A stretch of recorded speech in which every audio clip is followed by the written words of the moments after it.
Mwenyezi Mungu Subhanahu wa Ta'ala amezigawa nyakati katika sura na namna mbalimbali.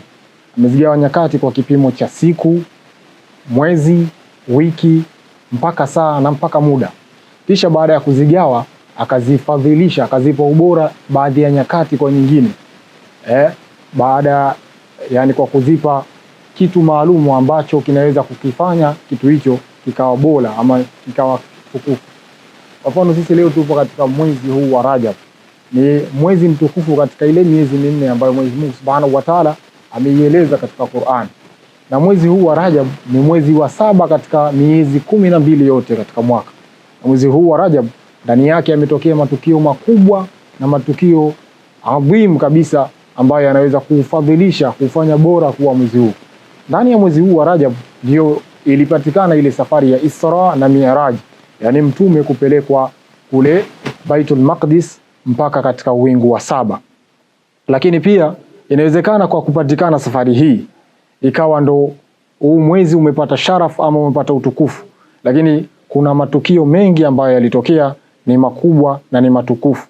Lakini Bwana Mtume sallallahu alaihi wasallam ndio alipata mafanikio makubwa katika mwezi huu katika kazi yake. Kwa nini nimesema katika kazi? Kwa sababu alipata safari ya kwenda sehemu moja inayoitwa Taif. Kule alikwenda kufanya da'wa, alikwenda kulingania. Lakini alikutwa na mtihani mkubwa wa kupigwa mpaka kufikia hatua ya kuzimia.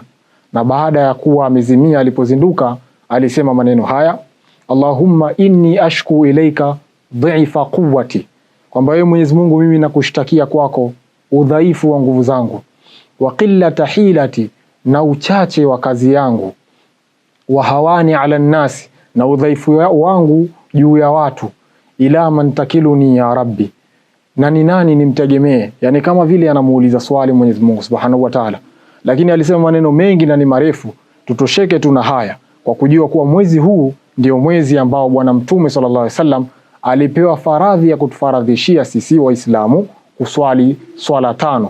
Lakini katika mwezi huu imetazamiwa kwamba ni mwezi ambao unafaa kuutukuza, mwezi ambao unafaa tuheshimu, ni mwezi ambao haitakiwi kufanya mambo machafu katika mwezi huu, kwa sababu tupo katika mwezi mtukufu wa Rajab. Lakini Mwenyezi Mungu Subhanahu wa Ta'ala ametuambia fala tadhlimu fihinna anfusakum, katika miezi hiyo mitukufu hiyo wala msidhulumu nafsi zenu kwa kufanya yale mambo ambayo Mwenyezi Mungu Subhanahu wa Ta'ala hayapendi wala hayaridhii. Lakini katika mwezi huu jambo la kuzingatia ni kwamba dua yoyote utakayoiomba ndani ya mwezi mtukufu huu wa Rajab itakuwa imejibiwa na itajibiwa. Na hata kama isipojibiwa, basi dua yako wewe ishaombwa na Bwana Mtume Muhammad sallallahu alaihi wasallam. Bwana Mtume ilikuwa ikikaribia, ikifika miezi kama hii mitukufu, alikuwa akiomba akisema Allahumma barik lana fi Rajab wa Sha'ban wa ballighna Ramadan, kwamba wewe Mwenyezi Mungu tupe baraka sisi katika mwezi huu wa Rajab na Sha'ban, kisha utufikishe katika mwezi mtukufu wa Ramadhani. Kwa hivyo dua yako ishaombwa na Bwana Mtume Muhammad sallallahu alaihi wasallam.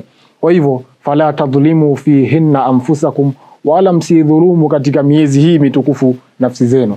Mwenyezi Mungu Subhanahu wa Ta'ala atujalie tu ni miongoni mwa waja wake wenye kuyasikiliza maneno, lakini pia wenye kuyafata yaliyokuwa mazuri.